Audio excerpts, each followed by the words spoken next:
Karena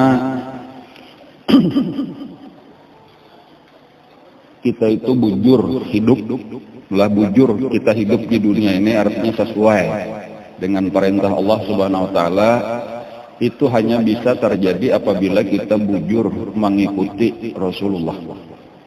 Jadi Rasulullah itu diulah oleh Allah sebagai ikutan, sebagai imam, sebagai contoh teladan. Jadi katakanlah kita bujur hidup tadi tanpa mempelajari dulu kayak apa garang Rasulullah.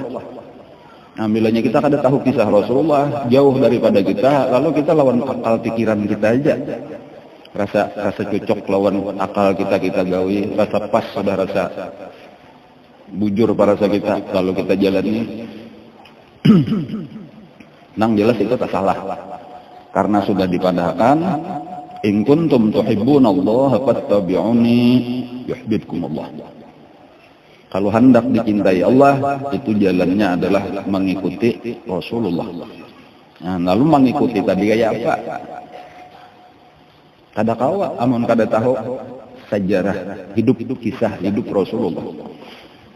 Jadi ketika kaum muslimin menjadikan Rasulullah itu sebagai ikutan, sebagai teladan bujur-bujur, pada saat itu mereka diberikan oleh Allah apa-apa yang sudah diberikan kepada Rasulullah dan sahabat-sahabatnya. Karena jalannya sama lawan jalan Nabi dan sahabat-sahabat.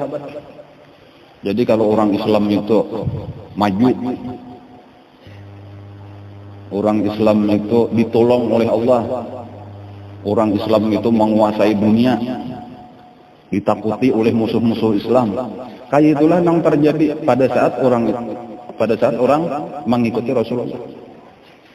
Tetapi ketika kebalikannya yang terjadi, umat Islam itu terpuruk, umat Islam itu dihinakan orang, dijajah orang, mundur. Itu penyebab utamanya adalah karena jalan kita sudah kada sesuai lagi dengan jalan Rasulullah. Jadi disinilah nang perlu pulang kita mempelajari kembali untuk membujurakan di mana-mana salahnya kita. Dan wayah ini lah zaman wayah ini diakui lah oleh ulama-ulama bahwa kita ini termasuk nang jauh tadi daripada jalan Rasulullah. Jadi makanya umat Islam wayah ini kalah, mundur di bawah orang-orang kafir. Nang padahal sebenarnya Allah sudah menjanjikan bahwa agama kita itu liyuzhirahu 'alad dini kullih. Agama Islam itu akan berada di atas agama-agama yang lain. Allah Ta'ala berjanji akan menjadikan orang Islam ini sebagai penguasa di muka bumi, yang berhak untuk mengatur dunia. Bukan sebagai penjajah, tetapi seharusnya memang sepantasnya nang mengatur dunia ini orang Islam, karena orang Islamlah nang memegang kitab suci dari Allah Subhanahu wa taala sebagai panduan untuk mengatur dunia supaya selamat sampai ke akhirat. Tetapi malah kata kawa, orang Islam diatur oleh umat lain dengan tanpa pegangan kitab suci apa-apa. Nang peraturannya lawan akal manusia aja, nang terus berubah-ubah.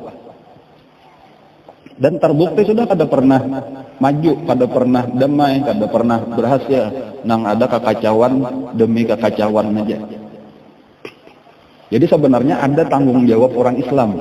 Itulah ini ujar ulama-ulama, kemunduran dunia, kerusakan di dunia ini sebenarnya tanggung jawab orang Islam. Kenapa? Maka orang Islam kada berusaha untuk mengambil alih kepemimpinan dunia. Jadi lalu kerugian luar biasa di dunia ini. Cuma kayak apa caranya mengambil alih tadi? Apa dengan teroris? Salah. Makanya harus belajar lawan cara Rasulullah. Nang kesimpulannya tadi kita harus mulai dari dasar dahulu, yaitu kita harus belajar kembali. Belajar kembali sejarah Rasulullah. Dan kesadaran-kesadaran ini sudah mulai terasa di seluruh dunia Islam. Jadi kadang di sini aja tuh ada. Ini sudah dimulai di dunia Islam, artinya tuh di mana-mana. Jadi sebagai contoh misalnya di Indonesia sendiri inilah itu sudah ada kelompok-kelompok ulama-ulama pemikir-pemikir Islam nang berkumpulan mempelajari kembali sirah nabawiyah. Bahkan orang-orang nang cinta lah lawan agamanya ini berkumpulan, karena ada ngarannya di Jakarta itu Akademi Sirah.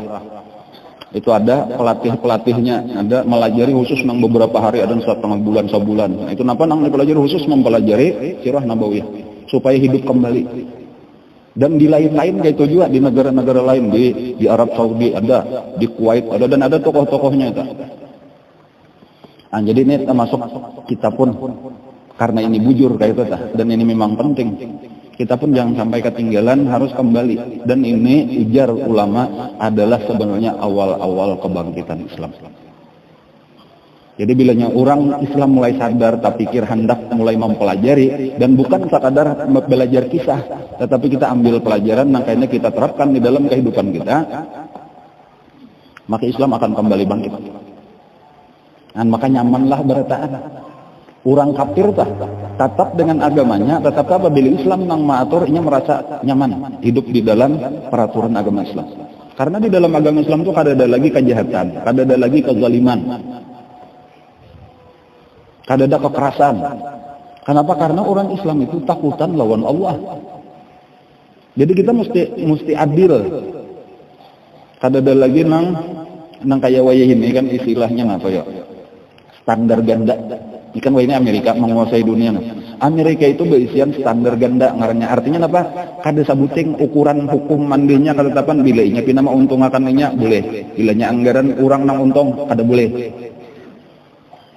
Jadi kada bujur kayak itu peraturan nang ada pamrih di balik sesuatu keputusan-keputusan tuh ada nanggasan keuntungan sama ada Islam kada ada. Kalau memang itu hukumnya kayak itu karena agama ini milik Allah. Bukan milik kita. Ala lillahi dinul khalis. Ketahuilah, milik Allah lah agama yang bersih ini. Jadi kita ini cuma sebagai pemeluk agama, pelaksana agama, bukan pemilik agama. Jadi nang arti pemilik itu, inyalah nang maatur. Kita ini sekadar melaksanakan aturannya. Adapun ketika kita nang maatur, nah ya tadi lawan akal pikiran kita lah, kita kada umpatan nang maatur Allah Ta'ala. Pelaksananya benar aja. Jadi kada ada istilah gesan keuntungan pribadi itu kada ada.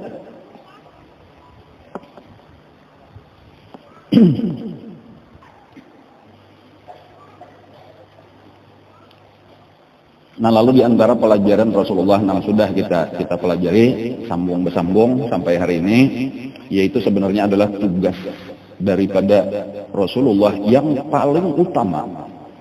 Kenapa Rasulullah itu tugasnya paling utama? Ngarannya adalah dakwah. Jadi tugas utama Rasulullah adalah dakwah. Dakwahnya apa pulang? Menyeru manusia kepada Allah. Atau menyeru manusia ke jalan Allah. Ya ayyuhan nabi, wahai nabi, ujar Allah. Inna arsalnaka syahidan wa mubasyiran wa nadhira. Sungguh kami mengutus engkau syahidan untuk menjadi saksi. Karena Nabi kita jadi saksi. Mulai kita hidup sampai karena mati, Nabi jadi saksi. Allah hakimnya berataan kita di sidang. Siapa saksinya? Nabi.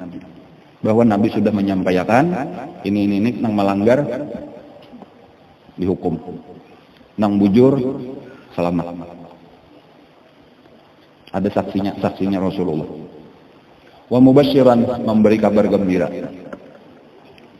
bahwa orang nang maasi lawan Allah Ta'ala, bahwa percaya Allah adalah Tuhan dan Ia sudah menurunkan kitab sucinya, mengutus nabinya, memberitahu apa yang seharusnya kita lakukan di dunia, kemana perjalanan kita yaitu akhirat, itu dijelaskan dengan rinci oleh Allah Subhanahu Wa Ta'ala. Dan diberi kabar gembiralah siapa yang maasi, yang melaksanakan itu akan mendapatkan kebahagiaan yang kekal. Wa nadhiran, dan memberi kabar ancaman bilanya kada maasi akan mendapatkan siksa yang kekal.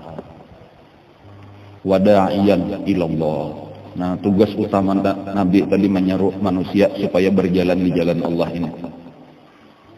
Biiznihi, dengan perintah daripada Allah. Sirajan munira, dengan lampu nang menerangi Al-Quran dibawa oleh Nabi. Mukjizat nang kekal. Jadi kalau mukjizatnya nabi-nabi nang lain itu berakhir dengan selesainya mukjizat itu. Dan ketika wafat Nabi itu tinggal kisahnya benar aja lagi.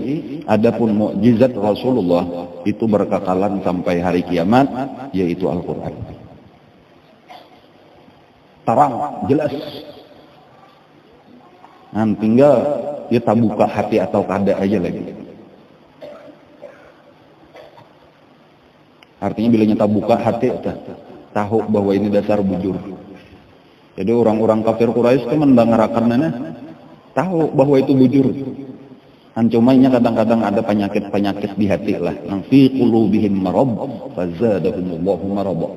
Karena ada penyakit-penyakit hati itulah nang terlalu berat untuk menerima kebenaran Al-Quran. Itu nang terjadi kenapa? Maka orang Quraisy itu banyak benar nang kadahapun masuk Islam, bahkan kehabisannya memusuhi lawan Rasulullah. Bukan karena mereka menganggap Rasulullah itu salah, Quran itu salah, ada. Mereka sebenarnya mengakui kebenaran Al-Quran lah. Apalagi orang-orang Quraisy itu secara khusus, orang Arab secara umum itu memang keistimewaan mereka itu adalah di segi bahasa. Jadi kelebihan orang Arab itu adalah bahasa sampai hari ini. Jadi keindahan, keistimewaan, kedalaman kata-kata itu kadang-kadang kau menyaingi bahasa Arab.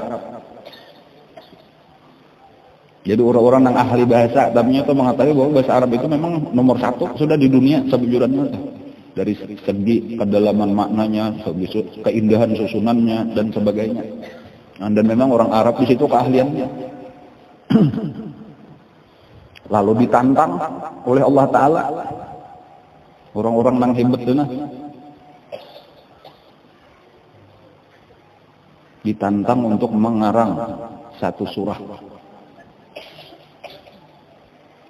walau terdiri daripada 3 ayat saja.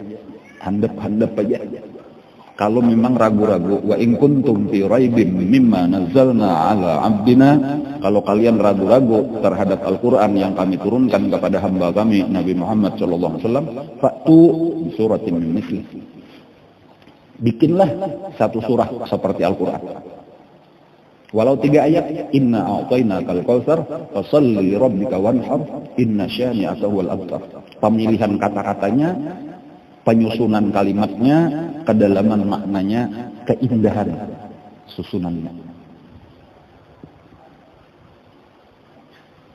Dan tantangan itu masih berlaku sampai hari ini, sampai hari kiamat. Wada'u syuhada'akum.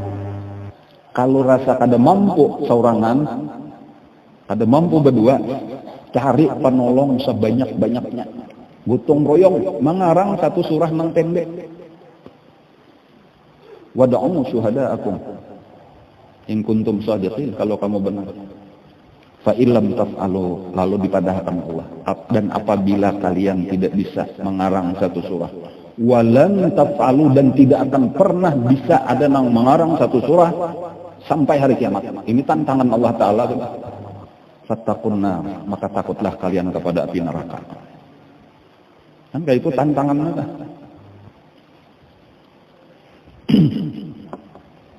Allati waquduhan nas wal hijarah, yang disiapkan bahan bakarnya itu batu dan manusia. Manusia dan batu. Wa'iddat lil kafirin, dipersiapkan untuk orang yang ingkar, orang yang kafir kepada Al-Qur'an, kafir kepada nabi kita, kafir kadahapun memeluk agama Islam.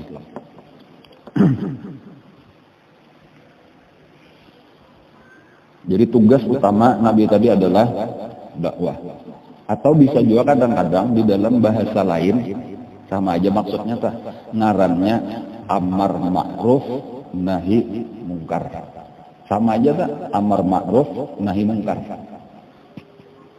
Jadi menyuruh kepada kebaikan. Napa kebaikan? Iya, apa-apa nang disuruh Allah kan.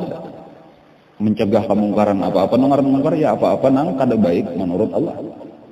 Lalu malah jari manusia itu supaya manusia selamat. Tujuannya kayak itu aja.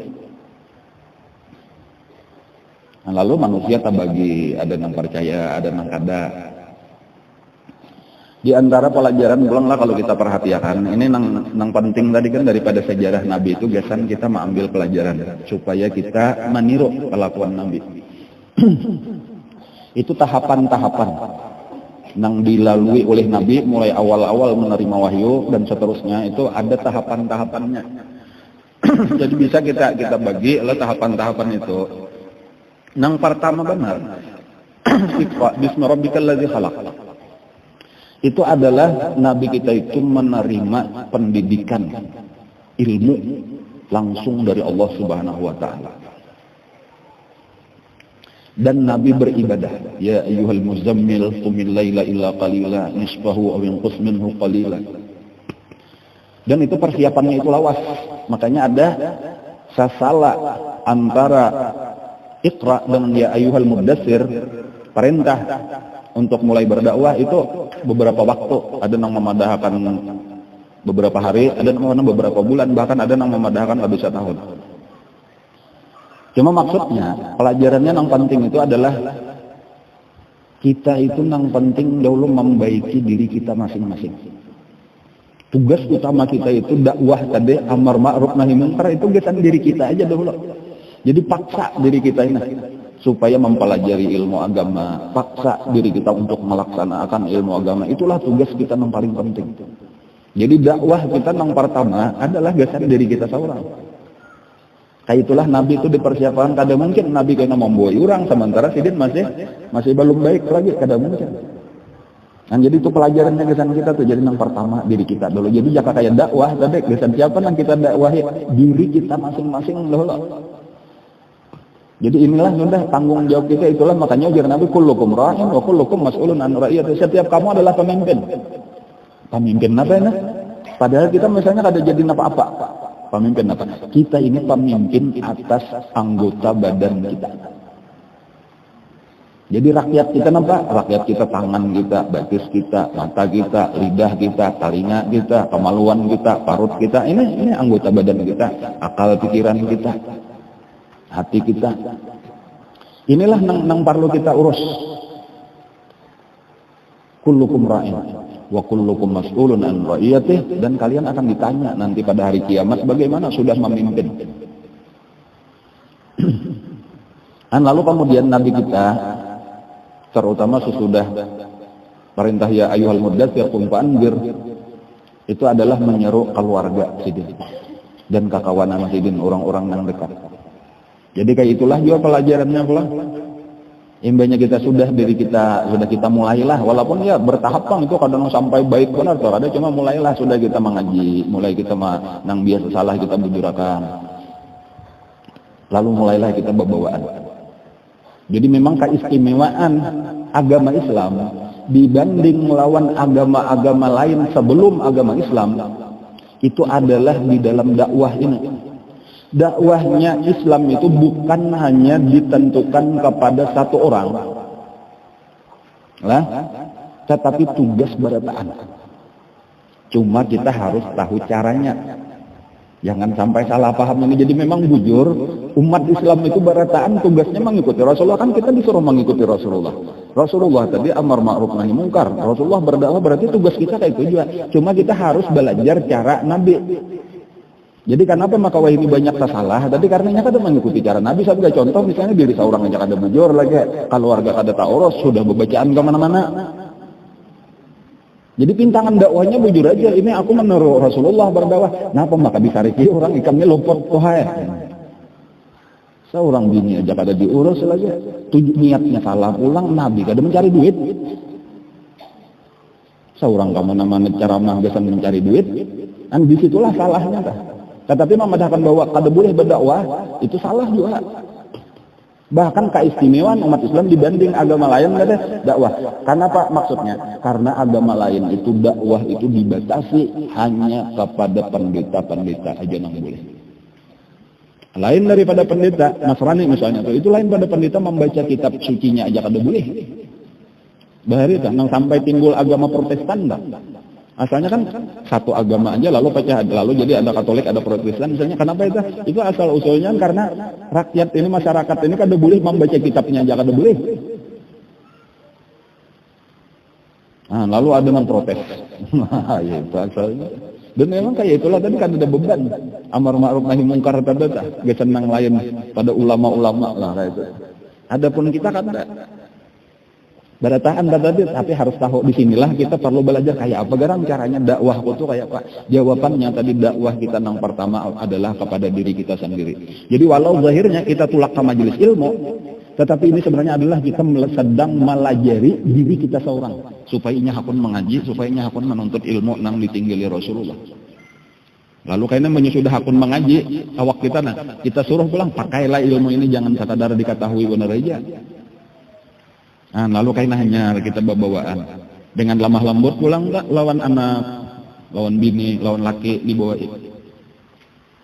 Jadi di dalam Al-Quran disebutkan kenapa maka umat Islam itu disebut salah satunya di Quran itu sebagai sebaik-baik umat. Kuntum khairu ummatin ukhrijat linnas. Kalian adalah sebaik-baik umat yang pernah dibangkitkan Allah di tengah-tengah manusia, di antara manusia. Jawabannya ta'muruna bil ma'ruf wa tanhauna 'anil munkar wa tu'minuna billah. Karena mereka ini barataan.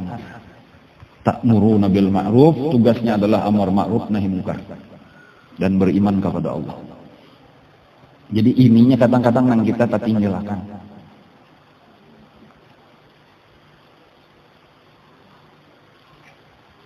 Lalu dakwah ini salah satunya penyebab kemunduran orang Islam. Kenapa maka Islam itu sempat mundur benar? Karena memang dakwah kada tak urusi lagi, atau dakwahnya kada bujur lagi, kada mengikuti Rasulullah lagi. Lalu gagal di dalam dakwah. Padahal apabila bujur, caranya tuh Rasulullah, walaupun memang dengaran sakit itu sakit, sulit itu sulit melaksanakan dakwah itu berat, tetapi akan berakhir dengan kesuksesan, akan berakhir dengan keberhasilan. Itu dakwah nang bujur. Jadi makanya di dalam Al-Quran juga kita perhatikan itu akhir daripada perjuangan Rasulullah apa? Idza jaa nasrullah, karena sampai satu saat pertolongan Allah wal fatah dibukakan oleh Allah. Wa ra'aitan nas yadkhuluna fi dinillahi afwaja. Kamu akan melihat manusia itu akan berbondong-bondong ke dalam agama Allah ini. Jadi kayak itulah dakwah nang bujur itu dijamin oleh Allah pasti akan sukses di akhir-akhirnya. Walaupun di awalnya memang berataan memerlukan perjuangan nang berat. Jadi kayak itulah kayaknya kita akan melihat ulama-ulama bahari nang bujur mengikuti Rasulullah kayak itulah walau kesakitan dan kita kada perlu jauh-jauh, kita sudah ada bisian guru, seorang guru kita tuh kayak itu. Dan kita melihat wa ra'aitan nas yadkhuluna fi dinillahi afwaja.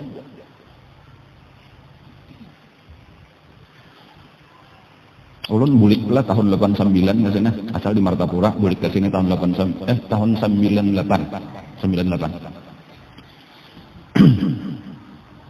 Hari Sabtu kalau ada salah atau pengajian di Sokumpol tah. Mubuhan sini sebuah motor tolak motor kol di Binian. Sampai akhirnya nang tahun 2004 itu 2003 2004 itu 25 itu lumayan sudah tuh. Dijejal lah pulang ujar atau di motor kol itu ada nang sampai Salawi dia orangnya nih Binian tahun nang tolakan bubuhan kampung. Artinya apa? Memang asalnya bebaya ada aja, tapi makin lawas makin bebanyak, itu sampai kada mayu motornya lagi. Itu di daerah ini, apalagi amun dirantau habis tak sisanya nang sampai taksi pada sean tuh habis lah. Itu kita melihat toh itulah arti waraitan nas ya dukhuluna fi dinillah. Kenapa? Karena itu pertolongan Allah akan terjadi. Memang berataan orang hendak kebenaran, mencari kebenaran. Berataan orang hendak kebahagiaan dunia dan akhirat. Agama Islam ini agama biasan kita bahagia dunia akhirat. Kadang di akhirat saja tah nyamannya tuh di dunia dan akhirat. Itu di dalam nang doa nang kita baca tah Rabbana atina fid dunya hasanah wa fil akhirati hasanah. Nyamannya tuh mulai di dunia sampai ke akhirat. Tetapi ketika di dunia sudah macam-macam kita permasalahan sakit kepala, stres. Di akhirat kada tahu kisah kejagar dipukuli mungkar nakir di dalam kubur naudzubillah. Nah, apa maka ini? Karena kita ini ada nang kada bujur menjalani jalan Rasulullah.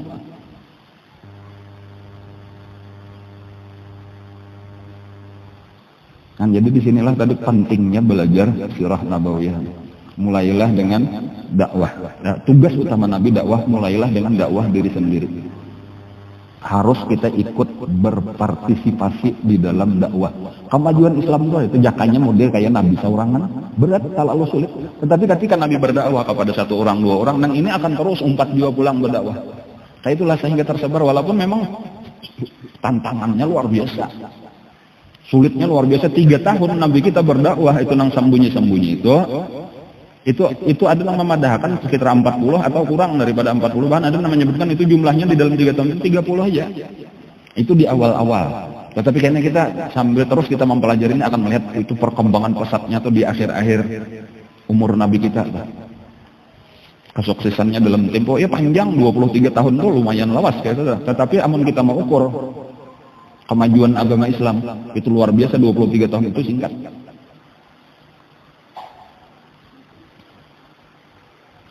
Nah, lalu banyak sudah isi rumah, kakawanan yang akrab-akrab, lalu perintah turun berikutnya apa? Wa anzir asyiratakal aqrabin.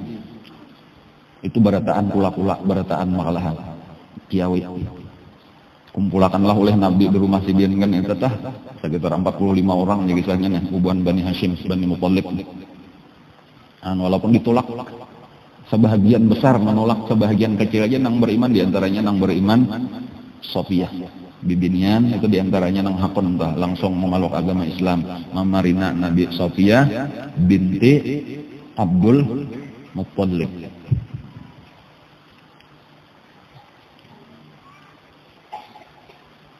Kawin lawan Awam, ngarannya Awam, lakinya Sofiyah itu Awam bintu Khuwailid. Awam bin Khuwailid berarti berdua bading lawan Siti Khadijah. Awam berisian anak Zubair. Jadi ada sahabat Nabi ngarannya Zubair ibnul Awam. Itu salah satu sahabat nang terdahulu masuk Islam juga, lawan bahkan terdahulu pada mama. Nah, Zubair ibnul Awam terdahulu pada mama. Di awal-awal itu kan ada kisah minggu tadi nang diseru oleh Sayyidina Abu Bakar Siddiq pulang banyak sudah masuk Islam, langsung mendatangi Sayyidina Utsman bin Affan, mendatangi Zubair ibnul Awam, Abdurrahman bin Auf. Zubair ibnul Awam ini kena kawin lawan Asma, Sayyidah Asma binti Abi Bakar, anak Sayyidina Abu Bakar, melahirkan Abdullah ibnu Zubair ibnul Awam. Ini tokoh-tokoh Islam, tokoh-tokoh besar. Ada lagi nang beriman Sayyidina Ja'far bin Abi Thalib, anak daripada Abu Thalib. Ada penang lain, ya sekadar tahu bener aja. Jadi memang dakwah tuh kada belaluan sukses kada. Pamulaan tuh tahbar, dahulu paling kada orang tahuan, mendengar habarnya barang dahulu.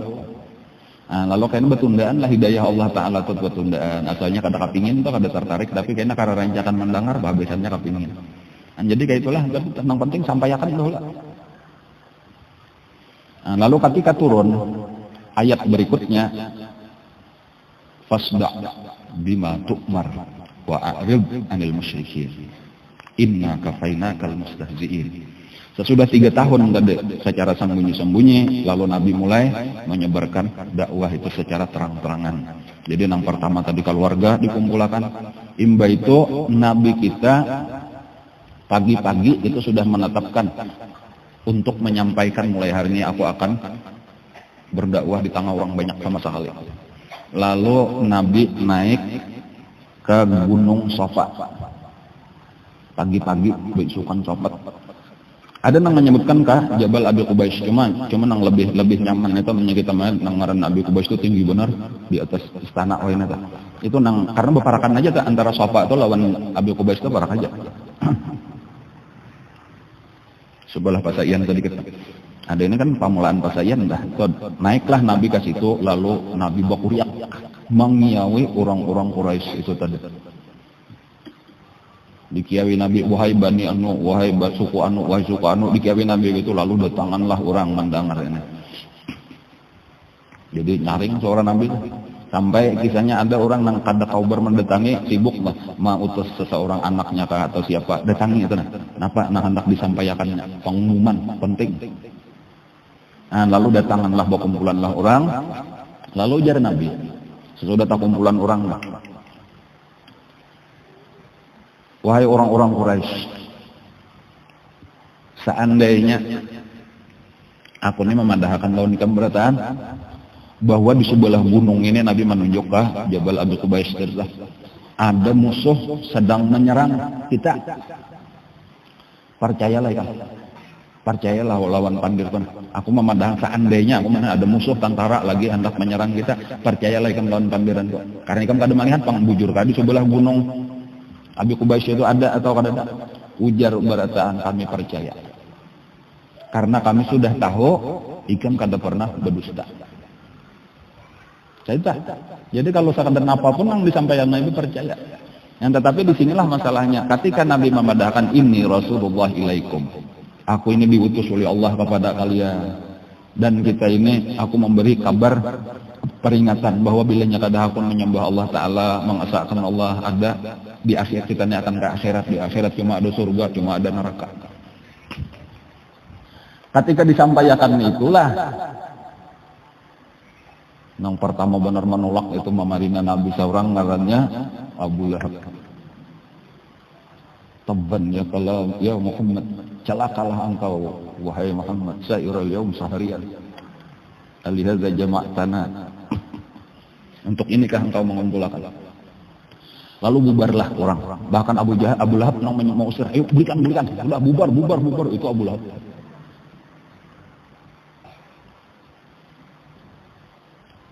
Lalu bubarlah. Cuma itu jadi berita besar juga, kayak itu jadi berita besar. Dan sejak itulah Nabi terus menerus mendatangi di mana-mana ada orang berkumpulan. Nabi lalu bapak dikiawi sidin, lalu dibacakan Al-Quran. Walaupun sedikit benar nang beriman. Dan bahkan diantara orang-orang nang beriman di masa itu kebanyakannya adalah orang-orang nang lemah. Nah, orang-orang yang lemah itu diantaranya maksudnya budak atau kemudian fakir miskin, kemudian lagi mantan budak. Nah, mantan budak itu orang yang bekas budak tapi sudah dimerdekakan. Mereka itu kalau di dalam masa jahiliyah atau di dalam adatnya itu disebut maula. Nang masih ada kaitan dengan orang yang memerdekakannya, walaupun ambil jadi budak, tetapi tetap ada kaitan. Makanya karena ketika bakas budaknya nih masuk Islam itu nang bakas majikannya tuh masih menyiksa. Jadi bukan hanya nang budak nang disiksa, tetapi para mawali ngarannya para mantan budak itu disiksa. Dan ini nang sebenarnya karena paling sakit sebujurannya lah.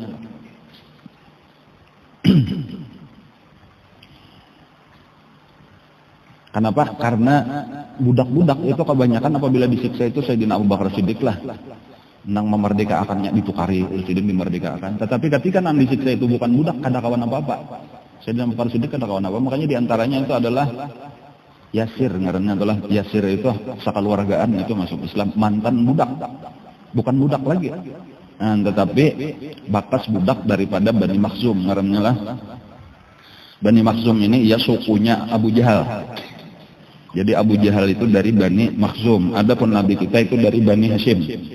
Jadinya kelompok suku aja kada ada rajanya, kada ada, cuma ini model berebut kekuasaan antara suku-suku. Dan yang paling mendekati lawan Bani Hashim, Bani Muthalib karena itu adalah Bani Makhzum. Persaingan berat, cuma kalah Bani Makhzum nih, cuma jaka ranking 2 di Mekah Bani Makhzum. Salah satunya Abu Jahal. Adapun tokohnya bujur, artinya kepalanya, pemimpinnya. Kalau Bani Hashim itu pemimpinnya saat itu Abu Thalib. Sesudah meninggal Abdul Muthalib, kepalanya Abu Thalib. Adapun Bani Makhzum itu kepalanya adalah Al-Walid Ibnul Mughirah, memarina daripada Abu Jahal. Al-Walid Ibnul Mughirah sudah mungkin biasa mendengar ulun kisahkan pada pengajian yang dahulu-dahulu, itu abah daripada Khalid Ibnul Walid kan.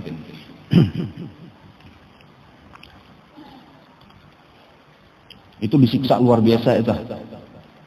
Yasir tadilah lawan nang bini, ngaran bininya Sumayyah. Kemudian lawan anak nang masih remaja, ngarannya Ammar.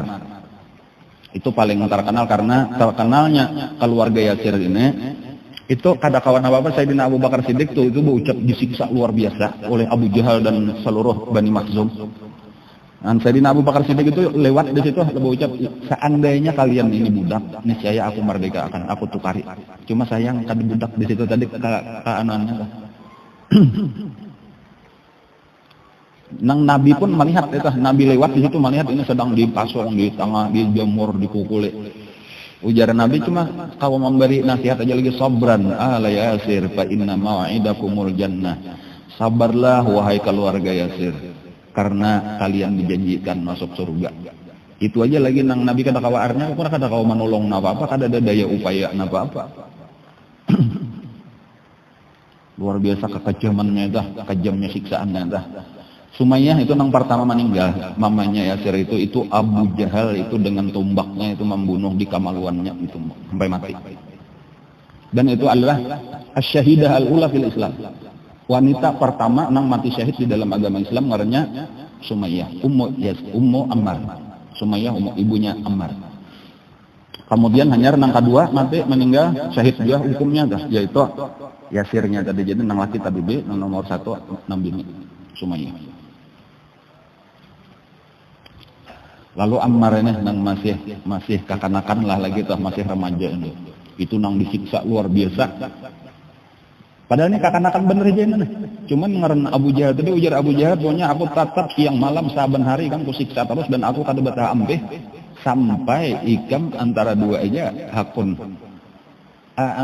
memuji-muji Tuhan kami Lata, Uzza, Hubal, atau mencela Nabi Muhammad. Akhirnya kada tahan. Ammar nih kada tahan lagi. Kesakitan siksaannya luar biasa. Akhirnya hakun mencela Nabi kita dan memuji-muji patung tadi. Hanyar dilepas oleh Abu Jahal. Dan lalu datanglah kepada Nabi kita sambil menangis. Ulun marga kada tahan aja artinya. Nah disitulah turun ayat. Nang bahwasanya apa? Apabila orangnya beriman, hatinya tetap beriman, walau illa man ukriha wa qalbuhu mutmainnun bil iman. Kecuali orang yang dipaksa, sementara hatinya beriman, kada apa-apa itu kata-kata kafir itu keluar dari muntung, kada apa-apa. Apabila marga terpaksa, sementara di hatinya kada ada perubahan apa-apa, ini cinta luar biasa kepada Nabi, cuma kada tahan menahan siksaan. Itulah asbabun nuzul turunnya ayat nang illa man ukriha wa qalbuhu mutmainnun bil iman. Jadi boleh artinya itu dari situ timbul hukum tadi itu. Jadi orang-orang yang kada tahan itu bisa aja ini pura-pura tadi itu kembali murtad dari agama Islam, tetapi sebenarnya kada disembunyikannya lah imannya. Tetapi nang kuat-kuat daripada orang Islam itu siap mati. Jadi ada beberapa orang yang meninggal selain daripada Ammar dan bininya tadi. Siapa ngaran bininya tadi?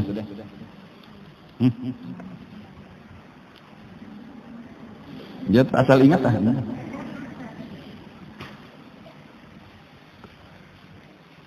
Sumayyah.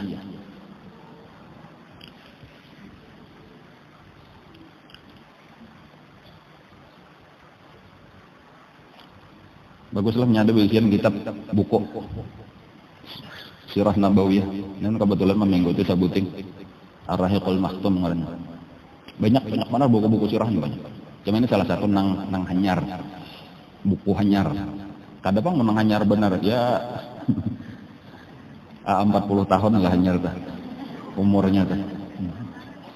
30 pokoknya awal tahun 1400 Hijriah itu pernah Rabitah Alam Al-Islami itu mengadakan perlombaan mengarang Sirah Nabawiyah. Jadi sudah ada di awal abad ke-15 Hijriah sudah ada. Dan nomor 1 dapat juara 1, 150.000 rial hadiahnya pengarangan yang dapat. Safiur Rahman Al-Mubarakpuri orang India. Ini salah satu buku standarnya di orang-orang yang di Jakarta mempelajari sirah tadi itu. Ini salah satu buku standarnya. Murid-muridnya wajib membaca ini. Allah alam ada terjemahnya sudah kada tahu lah, boleh jadi ada. Ar-Rahiqul Makhtum ngarannya bagus. Nang Arabnya kalau ada bisa.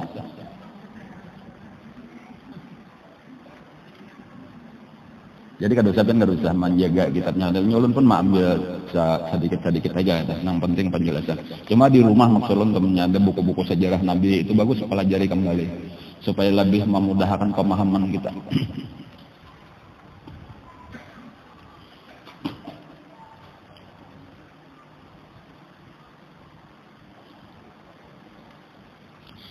Di awal-awal lah banyak sudah Nabi mulai terang-terangan berdakwah. Itu tentunya nang merasa terganggu itu tokoh-tokoh Quraisy. Karena melihat ini bahwa melihat kebenaran Nabi itu melihat dan ini orang hebat, pemimpin besar dan ini akan sukses. Ancamannya kebanyakannya kayak itulah nang melawan itu bukan karena masalah menganggap itu salah. Andai kita nang bujur kada, tetapi banyaknya itu adalah alasan-alasan lain. Nang kada bujur kayak itu tuh nang kada bujur artinya bukan mencari kebenaran lagi kada, tetapi ada nafsu di situ masuk sudah. Seperti misalnya Abu Jahal dari Bani Makhzum tadi itu nang penyebabnya sebenarnya karena inya ini berminat supaya satu saat Bani Makhzum lah nang memimpin Mekah kata. Sementara amannya Nabi ini dari Bani Hashim, saingan terberat ini kita menerima, salah juga ya, kita tunduk kalah kita lawan Bani Hashim seumuran. Padahal kita ini sudah tuh memperjuangkan. Kayak itu jadi ada kesukuan, ada jabatan, ada macam-macam lah. Itulah penyebabnya nang utamanya tah. Kadang kalau kita hendak mencari kebenaran siapa-siapakah nang bujur tuh umpat aja kalau kada mesti ini lain bubuhan kita tuh orang supan gitu umpat kita kan itu sudah kada bujur lagi itu orang bukan mencari kebenaran itulah nang banyak terjadi tah. Apalagi tadi melihat misalnya nang pengikut Nabi banyak nang budak-budak orang-orang susah amun kita umpatan itu kita ini orang-orang sugih kita ini orang-orang besar masa kita bergabung lah itu sama-sama jadi. Itulah tadi terjadi bilanya ada di hati penyakit hati lalu kebenaran itu habisnya tertutup. Jadi yang penting benar dibuangnya itu penghalang hidayah itu. Bilanya sudah ada kesombongan karena harta, karena keturunan, karena jabatan. Iya sudah itu sulit benar untuk menerima kebenaran. Lalu jauhlah daripada kebenaran. Mudahlah syaitan menyesatkan. Dan itu berkelanjutan itu sampai hari kiamat. Jadi makanya sulit benar untuk menerima hidayah itu orang-orang nang terikat dengan kasugihannya. Jarang-jarang itu ada atau orang yang dosen jabatan, orang-orang yang dimuliakan, orang-orang yang terkenal jarang benar. Jaka bahasa kita ini hakun umpat mengaji. Karena melihat banyak yang susah-susah nang mengaji. Kada ada dosen jabatan apa-apa. Namanya kada ada nang terkenalnya. Jadi makanya pernah tuh bubuhan tokoh-tokoh nih berkumpulan, artinya kami aku nih masuk Islam, tapi syaratnya sebutin ulahakan majelis taklim bisa kami aja. Kami indah berkumpul bubuhan bila bubuhan nang susah-susah buan Ammar tadi tak ada hakon. Tetapi Nabi dilajari oleh Allah ditagur, jangan lakon. Jangan usah kita kayak nya hendak masuk Islam bujur-bujur lah umpat lawan orang banyak bergabung hendak nang eksklusif terus dah kawa. Karena Allah Ta'ala kada memandang dunianya, Allah Ta'ala memandang hatinya. Boleh jadi orang-orang nang hina inilah di dalam pandangan manusia mereka lah orang-orang nang mulia di sisi Allah. Abdullah ibn Mas'ud misalnya tadilah orang susah penggembala kambing, anak yatim, pulang nih lawan mama aja hidup nih, gawian mama ambil upah, awak sudah kurus, halus pulang. Kayak itu tadi dah. Pernah kayak itu telah Sidin naik karena waktu sudah sampai di Madinah, bang ini kayaknya naik kurma, menaiki kurma. Lalu angin betiup. Lalu kelihatan landau Sidin, orang kan bisa melihat landau Sidin halus benar, kayak apa ya? Kada tahu aja, pokoknya halus benar. Pokoknya kada tahan lagi tuh sahabat tuh kada tahan tatawaan melihat itu tuh.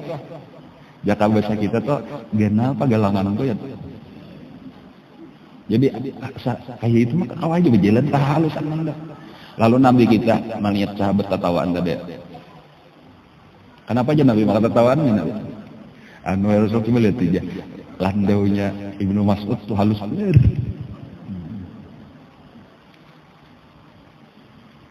Ujar Nabi, itu nah landaunya itu nah. di sisi Allah jakanya ditimbang lawan gunung Uhud lebih berat daripada gunung Uhud. Dan Nabi memadahkan kebesarannya di sisi Allah dah. Batisnya sabuting itu tadi dah ditimbang lawan gunung Uhud, kayak pegenalnya gunung Uhud lebih berat. Artinya nilainya di sisi Allah dah. Walaupun kelihatan di dunia tadi sebagai penggembala kambing, orang nang hina. Tetapinya bilanya kada buka hati kayak itu tadi tatap lagi memandang nang zahirnya ini saja, aku sugih, aku orang keturunan mulia, aku orang berpangkat, aku orang terkenal. Itu pang lagi nang pandang dah. Seperti Abu Jahal tadi kayak itu tuh pandangannya dah. Jadi merasa ya, melihat kemuliaan tuh dengan sesuatu nang nampak di dunia, di situ dikiranya kemuliaan nang sejati padahal kada. Itu ngarannya kemuliaan semu. Nah, arti semu itu kada bujur, kayaknya hilang, kayak fata morgana, karena sudah mati itu di dalam kubur ketahuan. Kada ada haraganya sedikit-dikit kalau bebas dari mungkar nakir, misalnya kada dipukulinya karena keturunan si ano, atau karena berduit banyak, atau karena di dunia jabatan ini, titel ini, bintang sekian di bahu, ada urusan lah mungkar nakir. Bilanya orang beriman, orang takwa selamat, bilanya orang nang kafir, orang nang fasik, orang nang maksiat sakit.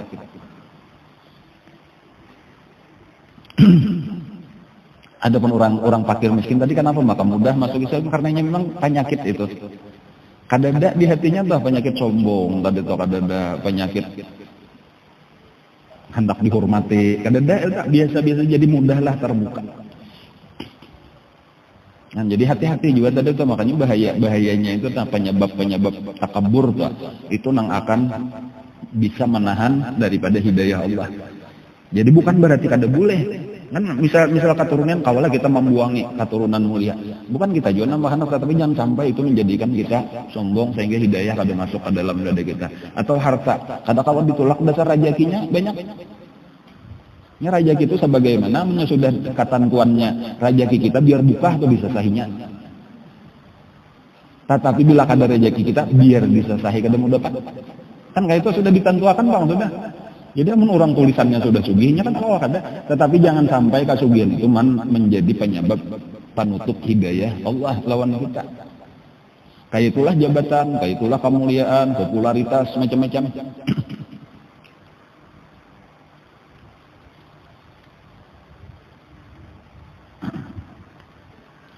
Nah lalu sesudah Nabi nang kisah di Gunung Safa tadi lalu Nabi mendatangi di mana-mana ada orang berkumpulan, disitulah didatangi. Dan pada saat itu sebenarnya sudah menjelang musim haji. Zaman itu ini tahun memasuki tahun keempat Hijriah.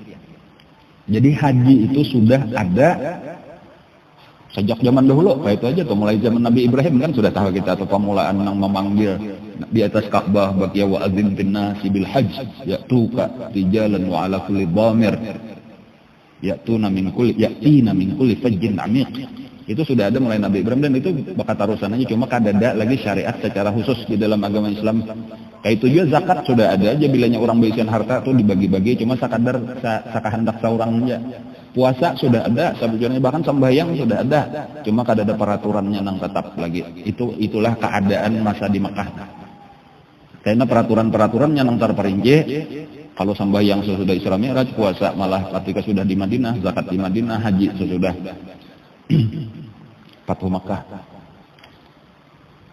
Jadi makanya pelajaran Nabi kita lah nang terbanyak itu kan Nabi berkumpul di rumah Al-Arqam Ibnu Abil Arqam secara sembunyi-sembunyi. Artinya datangin kada nang bejurut-jurut kayak kita nih pang satu per satu pina kada ada orang masuk, saikong pina kada ada orang masuk, supaya jangan sampai menghiburkan.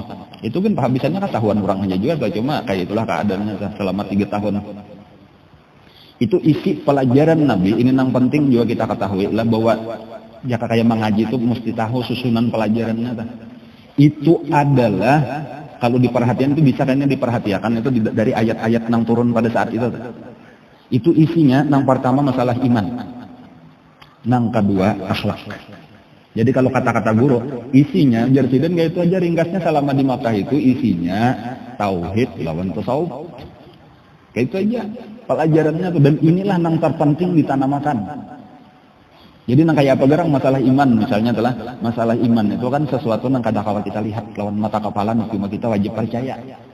Antar utama tadi kayaknya bahwa kita ini kada amun kita melihat seseorang mati itu bukan sekadar mati benar aja ada kelanjutannya kehidupannya. Atau kita berbuat baik orang bersedekah itu bukan berarti hilang duit. Kan palihat kita lawan mata hilang duit tetapi itu sebenarnya Allah menyambut dan disimpan di sisi Allah, diganda-gandakan di sisi Allah. Ini kan kada kelihatan. Amun nang lawan mata kepala aja rugi kita bersedekah. Tetapi dibedahkan Nabi kada. Sebelum sampai ujar Nabi ke tangan orang nang kita jurung itu nah, itu tangan Allah Taala cuma kada nang kayak tangan kita berjari kayak itu bang. Coba pahaman itu tangan Allah berdahulu menyambutnya dan disimpannya Allah. Nang sampai ke tangan orang itu rezekinya juga dari Allah. Jadi kada ada nang hilang dari kita tuh kada ada aku mencari orang nang menerimanya nyaman-nyamannya kada itu rezekinya dari Allah. Adapun andiku ini kutitipakan lawan Allah gasan dikekalkan di akhirat dan digandakan. Nah kakak itu dilajari oleh Nabi kita. Jadi penekanan iman itu akhirnya kita itu urusan dunia ini kada sayang lagi tahu tujuan hidup akhirat. Itu nang penting. Sebagai contoh misalnya lah di antara ayat Al-Qur'an nang awal-awal turun itu Wadduha. Surah Wadduha itu diantara awal-awal turun nang masih di dalam 3 tahun pertama tadi itu salah satunya. Itu ketika Ummu Jamil, ngarannya lah Ummu Jamil itu bininya Abu Lahab. Ummu Jamil ngarannya. Ummu Jamil itu berdua banding lawan Abu Sufyan. Yang kadang tapi hafal bener Jepang gimana mana ingat-ingat saja tanya hubungan darah keluarganya entah anu aja tah. Jadi Ummu Jamil itu bin Harab ya Abu Sufyan bin Harab.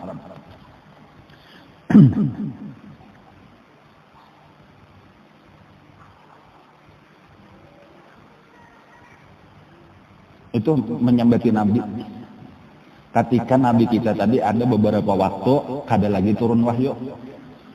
Jadi lalu diuluakannya itulah tadi padahal ini berait rumah itu tawing sebelahan tawing. Orang Arab tuh ada nang sebuah rumah kayak kita bangsa salahnya jauh kada. Kita lihat ya rumah di Arab itu berait. Jakarta kita udah kayak bidak. Kan di situ anu bangunan imarah ngaranna tadi situ bekitak-kitak nih rumah si anu dar ngaranna tuh berait aja. Jaka kayak di Indonesia tuh model kayak apartemen ngaranna tuh gedung ya kita kalau di anu ya kalau lah gedung berapa keluarga sebuah gedung. Rusun kalau ini lah rumah susun. Jadi Nabi itu lawan Abu Jahal itu sebulan tawing. Lawan Abu Lahab memerintah. Ya itu nang menyambati kayak itu tadi ikamnya di Tuhan ikam meninggalkan. Kan dapat wahyu lagi. Syaitan ikam kada nang ditangi lagi anak Jibril anak syaitan. Lalu diantaranya turun ayat Wadduha. Ini setiap kali ada celaan, ada macam-macam, itu Nabi kada pernah menjawab. Selalu Allah Ta'ala yang menjawabkan. Jadi makanya kena ada asbabun nuzul ngarannya salah satu ilmu yang penting di dalam agama Islam itu adalah asbabun nuzul itu sebab-sebab turun ayat. Itu memudahkan kita untuk lebih memahami Al-Quran.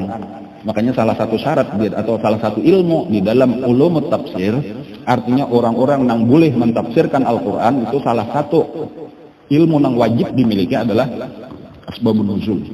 Namun orang kada tahu asbabun nuzul lalu memaham Quran seorang berbahaya. Nya kada kayak itu pahamannya hadis itu kada apa ayat itu kada kayak itu. Nah jadi orang yang tahu asbabun nuzul itu mudah memaham. Walaupun ada lagi syarat-syarat yang lain. Tentunya nang kada mesti menguasai bahasa Arab, ilmu alat macam-macam ilmu alat, ilmu nahwu saraf, balaghah, ilmu bayan, ilmu badi, ilmu ma'ani ngarnya itu wajib dikuasai. Cuma salah satunya tadi asbabun nuzul. Ada juga ngarnya ilmu nasikh mansukh. Itu wajib dikuasai nang ini terdahulu nang ini terdahulu hukumnya nang ini nang kada dipakai, nang ini nang dipakai, macam-macam.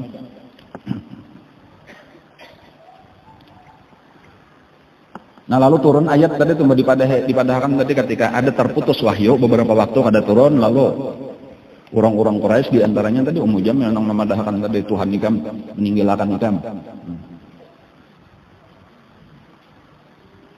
Syaitan ikam menjauhi ikam pada anak lagi bapak ngaran Jibril pada syaitan. Lalu turun ayat Wadduha demi waktu duha wal laili idza saja dan apabila malam telah gelap. Ma wadda'aka tiada meninggalkan oleh Tuhan engkau wa maqala dan tiada menjauhi. Nah, jadi turun ayat itu bahwa Tuhan kada pernah meninggalkan Nabi, Tuhan kada pernah menjauhi Nabi. Allah selalu berserta Nabi kita. Ma wadda'aka rabbuka wa ma qala walal akhiratu khairul laka minal ula. Ini peringatan-peringatannya tuh jenisnya kayak itu. Akhirat itu lebih baik bagi engkau daripada dunia. Jadi tujuannya tuh kasih itu bahwa tujuan kita ayolah biarlah disakiti orang macam-macam, karena setiap kesakitan daripada manusia itu berarti Tuhan Maha Pusakan dosa, meninggikan derajat. Sabar. Jadi makanya kenapa maka Nabi itu hilim dan itu ada pernah melawan. Ini sabujurnya kalau kita lawan mata kepala, lawan akal pikiran itu mesti stres, serangan bertubi-tubi dari segala arah. Tetapi ketika orang dengan iman memandangnya kata itu, ini sebenarnya nang ampun sutradara dibalik semua kejadian itu Allah. La fa'ila illallah. Kita sudah belajar surat 20. Jadi ini alat-alat Allah gasan mau uji kita, gasan meninggikan derajat, memberi pahala yang banyak, menghapuskan dosa, meninggikan derajat. Jadi sudah tenang saja, kada memandang sebagai Abu Lahab jahat benar, Abu Jahal jahat benar, kata itu tah. Jadi Nabi kita cuma Allah kan nang membela dah untuk memadahkan kebenarannya. Jadi setiap ada celaan dan sebagainya, tuduhan dan sebagainya itu Allah nang menurunkan ayat. Walal akhiratu khairul laka minal ula. Akhirat itu lebih baik bagi engkau daripada dunia. Wala saufa yu'tika rabbuka fatarda. Sungguh Allah akan memberikan kepada engkau apa yang engkau kehendaki sampai engkau puas. Itu janji-janji Allah lawan Nabi kita tuh kayaknya ikam akan diberi Allah apa aja sampai ikam merasa puas. Pada waktu ayat itu turun ujar Nabi, wala arda wa ahadun min ummati dakhalan nar. Nang ulun kada ridha, nang ulun kada puas kalau ada satu orang aja lagi daripada umat ulun nang masuk neraka. Itu nang ujar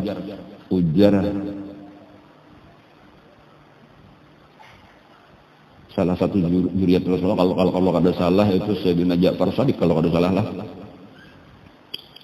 Ayat arjal ayat fil Quran, artinya ayat yang paling menggembirakan lah, paling diharap, paling kuat raja kita dengan ayat aja bahwa Allah akan memberikan apa nang diminta oleh Nabi, nang dikehendaki oleh Nabi sampai Nabi merasa puas. Dan Nabi tadi nang puasnya sidin, senang hati sidin, ridhonya sidin itu adalah bila umat sidin berataan sudah tak kumpul di dalam surga. Itu nang menyenangkan Nabi. Nang lain kada bapak Nabi kada menghendaki apa-apa tak kecuali Allah. Nah lalu tadi menjelang musim haji kisahnya adalah lalu ditakutakan bahwa ajaran Nabi ini akan tersebar keluar. Di Mekah sudah kada kawa membendung lagi, padahal cagar datangan orang dari seluruh dunia datangan, terutama di Jazirah Arab sudah berdatangan lah. Lalu rapat. Nah, jadi dimulai di sinilah ada rapat untuk menantang Nabi kita. Kalunya rapat itu biasa bertempat ngarannya pulang di satu tempat Darun Nadwah. Di mana endaknya Darun Nadwah? Iya tadi jakanya kita nih ada maniat masjidnya lah, jaka jangan dirusak wahnya direhab. Nah itu ada karena ada di pintu, salah satu pintu ngarannya Babun Nadwah. Ada tak? Di Masjidil Haram itu ada Babun Nadwah. Di sekitar situlah Darun Nadwah. Salah, amun kada salah lah. Yang kada ada lagi pengen tulisannya, cuma nang dahulu mengingatakan nang bahari-bahari aja nah. Salah berarti itu sebujurnya kan sebelum sapa andaknya nah. Cuma sebelum Pasayan, cuma sebujurnya andaknya di sebelah Pasayan karena kada ada lagi bangunan dahulu antara Ka'bah lawan Pasayan itu di situ rumah-rumah. Baharinya tuh kaita. Jadi kalau orang untuk tawaf itu menuju Safa Marwah itu melewati gedung-gedung rumah-rumah orang, bisa salah rumah orang. Bahari kaita. Nah, jadi bisa salah situlah Darun Nadwah. Darun Nadwah itu rumahnya Qusay bin Kilab, pemimpin nang merebut kembali dari Bani Khuza'ah. Ada kalau kisah tadi dulu, kedingat lagi ya. Lalu rumahnya Jakawai ini jadi pendopo lah, pendopo pemerintahan. Napa apa rapat di situ? Napa apa keputusan di Darun Nadwah?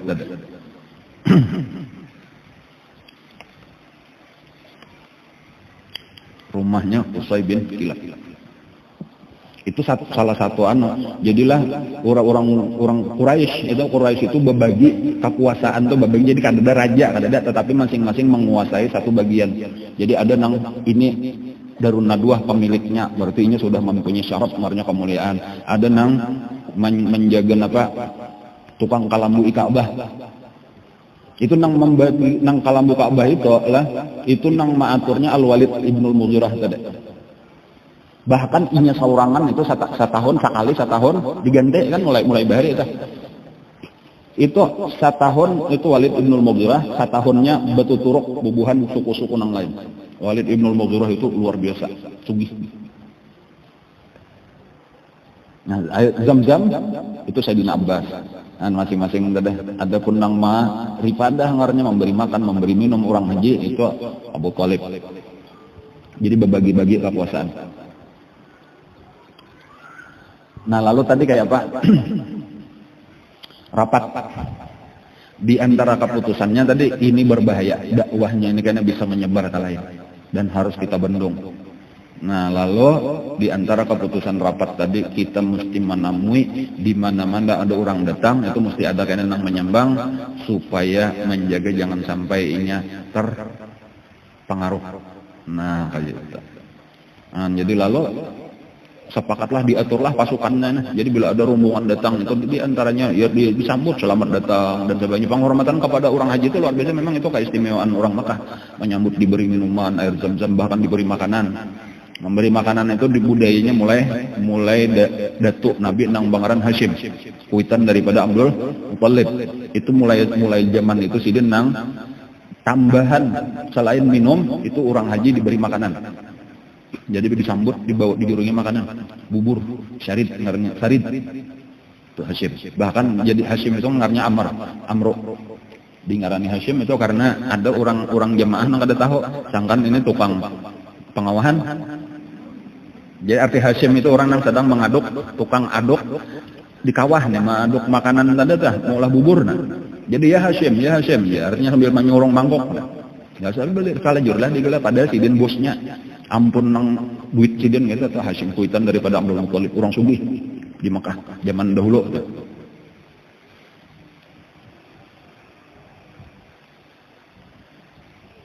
Mamanya dari Bani Najjar. Bini Sidin dari Bani Najjar. Bani Najjar itu ya orang Madinah. Nah, jadi makanya Abdul Muthalib itu sebelah Mekah, sebelah Madinah, Bani Najjar. Abdullah, abah Nabi meninggal di Bani Najjar itu. Nabi kita karena lawan Siti Aminah itu ziarah menziarahi kubur abah di daerah Bani Najjar tadi. Nah, jadi sampai Nabi pertemuan lawan bubuhan Bani Najjar. Sampai ujar Nabi, aku belajar bakunyong, aku di Madinah lawan sapupu-sapupu di Madinah lagi halus. Hanya ada beisian talaga Bani Najjar. Nah, bulik dari situ di Abwa meninggal mama Nabi kita. Itu sekadar membuliki kisah dahulu tuh mengingat-ingatakan. Nah, lalu tadi kayak itulah. Sudah diputuskan, lalu disambut, lalu diingatkan. Hati-hatilah di sini ada orang nang sasat. Ada tukang sihir, dipadahkan ada nang pangeramput. Ini kayaknya membacakan macam-macam, ini sudah keluar daripada agama kami. Jangan sampai ada nang terpengaruh. Nang paling gencar daripada orang kafir Quraisy itu manahani adalah Abu Lahab. Jadi di dalam satu riwayat itu ada seseorang dari luar Mekah. Ujarnya pada saat kami ini berkumpulan dudukan gitu di Arafah atau di Mina, Bakimah ini kan masing-masing rombongan. Itu lalu Nabi datang. Jadi Nabi kayak itulah tadi. Lalu Nabi mau umumkan di kiau Nabi. Nah, permisi, aku hendak menyampaikan sesuatu, silakan. Lalu sidin berpandir, bacakan sidin Quran, dijelaskan sidin bahwa aku ini adalah diutus Allah untuk menyelamatkan manusia. Kayak itulah penjelasan. Bilanya tuntung Nabi kita berpandir, datang di belakangnya. Jangan dipercaya pandiran orang itu tadi, itu pendusta. Kami lebih tahu tentang orang itu karena ini bubuhan kami. Aku ini memarinanya. Sampai ada orang bertanya, siapa itu tadi? Itu ngarannya Abu Lahab. Itulah terus-menerus kayaknya berpindah Nabi ke sini diiringinya pulang. Abu Lahab itu tugasnya itu aja tadi mengiringi kemana Nabi mau rawur dakwah Nabi. Itu salah satu mukjizat Al-Quran lah. Salah satu mukjizat Al-Quran pulang itu memberitahu nang akan datang terjadi dan setiap nang diberitahu pasti terjadi. Jadi sebagai contoh, Abu Lahab itu kan ada turun ayat tentang Abu Lahab itu, tabbat yada abi lahabi wa tab. Celakalah kedua tangan Abu Lahab. Itu kedua tangan tuh maksudnya disebut sebahagian dikehendaki keseluruhan. Abu Lahab tuh celaka saikungan. Dan celakalah ia, diulangi lagi, tabbat yada Abi Lahab wa tabba, dan celakalah Abu Lahabnya. Ma aghna anhu maluhu, tiada mengkayakan dia hartanya. Hartanya banyak tetapi sedikit kada membantu hartanya itu lawan dirinya, baik di dunia atau di akhirat. Wa ma kasab, dan apapun yang diusahakannya termasuk anak-anaknya. Banyak anak-anak Abu Lahab. Enggak ada manfaatnya, di antaranya dua orang sudah kita ketahui pernah jadi minantu Nabi satu mat, Utbah lawan Utaibah.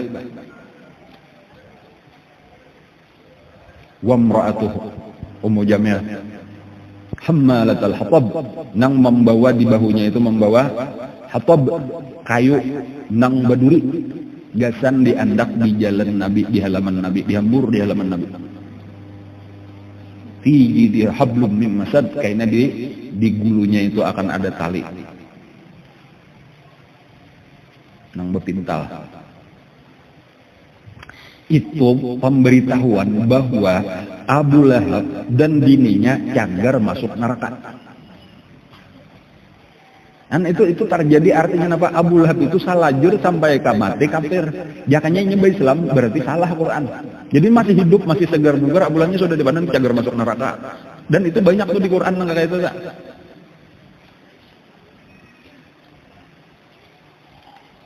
Abu Jahal tuh ada juga tuh karena ayatnya di dalam Iqra tuh, sambungan Iqra tuh karena ada tuh tenang kisah Abu Jahal yang melarang Nabi kita hendak sembahyang ya.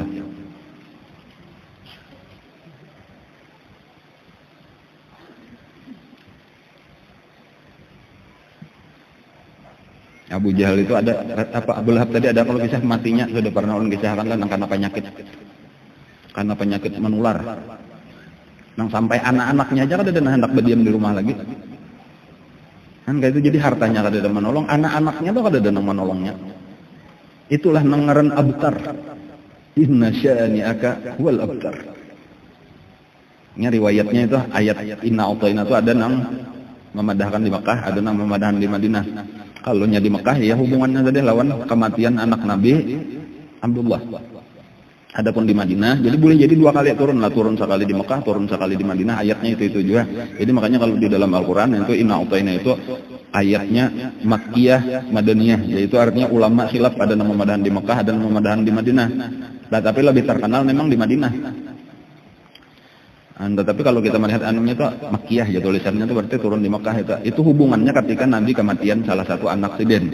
Nah, ketika di Mekah itu nang meninggal Abdullah.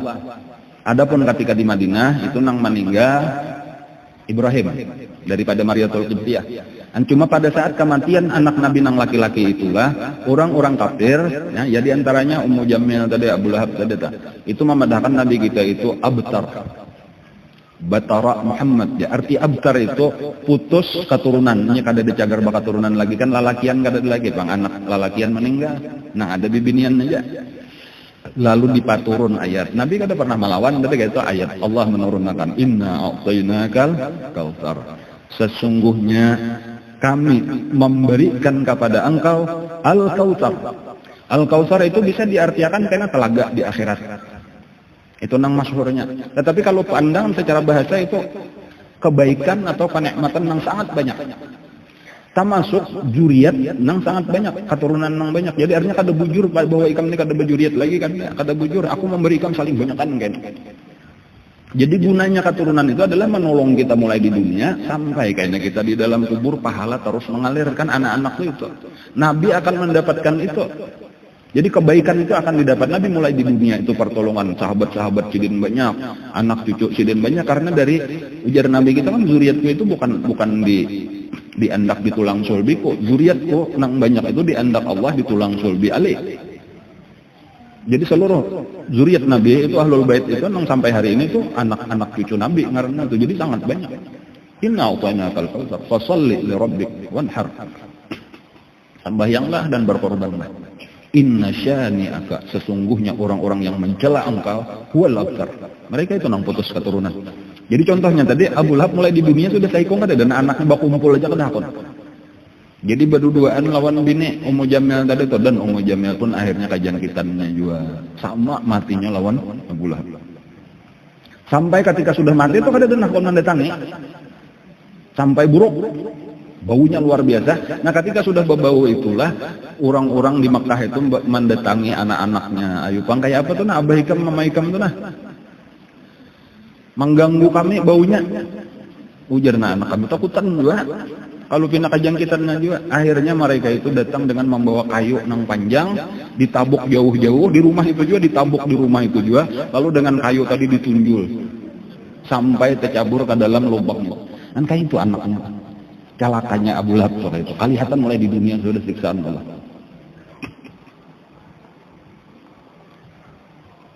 Inna syani'aka. Orang yang mencela-cela engkau huwal abtar. Jadi di dunia sudah kayak kada ada isian anak lagi, kada ada nang maharagu lagi, di akhirat mah makin kayak apa? Siapa nang menolongi lagi? Kada ada pahala datang di mana pahala lagi, inya putus.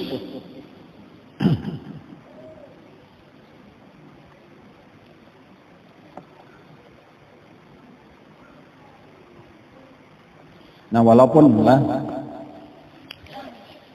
kada banyak nang masuk Islam, cuma memang nang diharapkan nang pertama-tama itu adalah orang mulai tahu, lalu tahabarlah, bukan hanya di Mekah tetapi sampai ke penjuru-penjuru di daerah Arab itu sudah tahabar bahwa di Mekah itu ada seseorang nang mengaku jadi Rasul.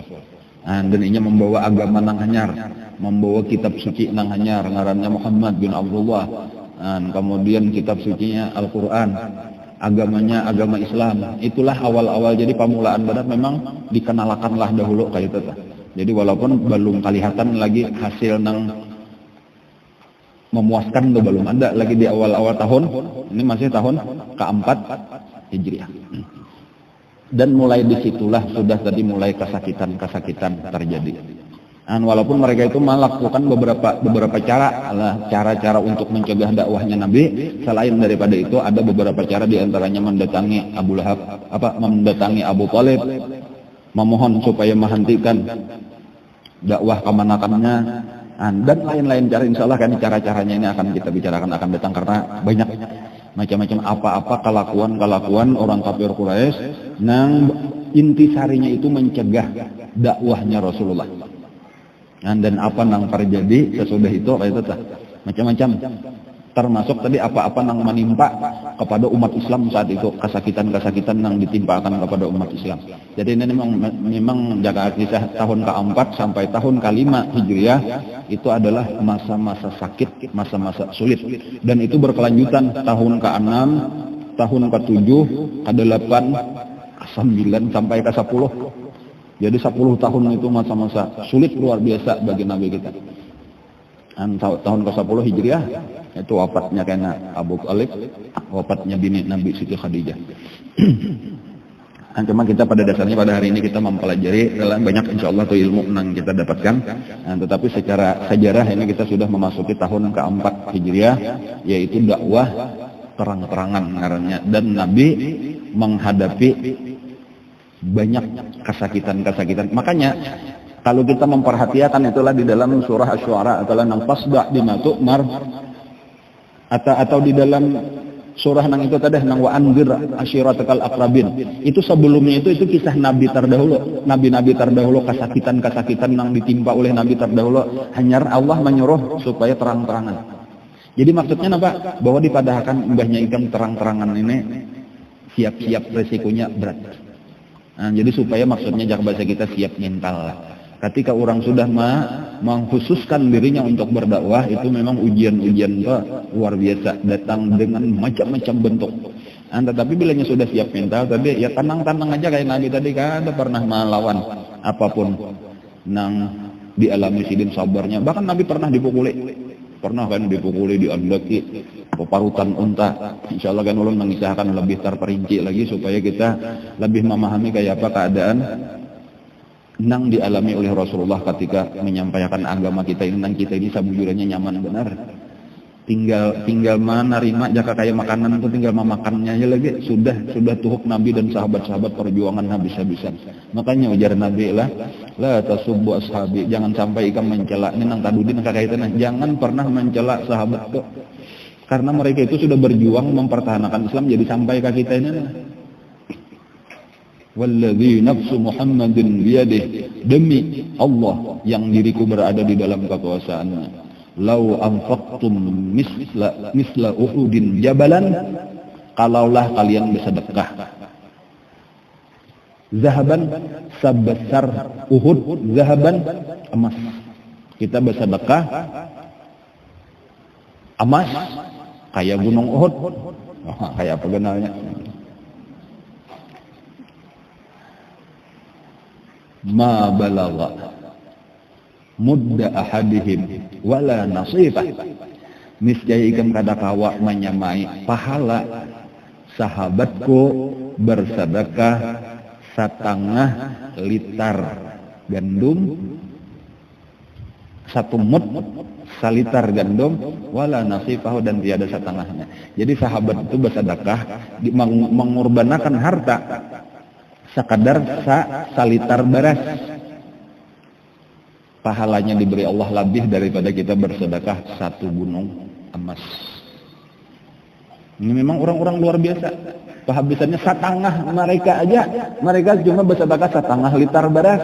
Gasan agama Allah, kada kawa kita menyamai pahala mereka itu walau kita bersedekah emas seberat gunung Uhud. Nah, itu kehebatan sahabat karena perjuangannya memang luar biasa. Nang kita ini kada tahannya memang dasar di antara hikmahnya karena kita kada tahan. Jakanya kita tahu umpat di situ kada tahan kita. Jadi memang dipilih Allah lah.